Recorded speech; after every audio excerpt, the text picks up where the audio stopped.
Patuloy ang panawagan ng Department of Health sa publiko na gumawa ng mga paraan para makaiwas sa dengue.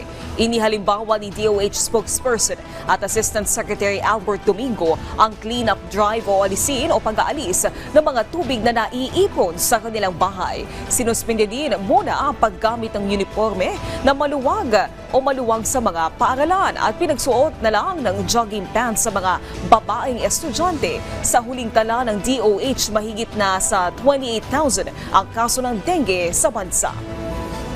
Outbreak response, yung mga clean-up drive, alisin yung mga tubig na naiipon. Tapos, meron pa tayong isa pa, yung ating paggamit ng self-protection measures, yung pagsuot ng mahabang manggas. Balita ko po, yung mga ibang eskwela, at very good ho sila, sinuspindi muna yung paggamit ng mga uniforme na maluwang. Halimbawa, yung mga sikiting na babae na nakapalda, sabi, wag muna magpalda, mag-jogging pants muna para sarado yung balat.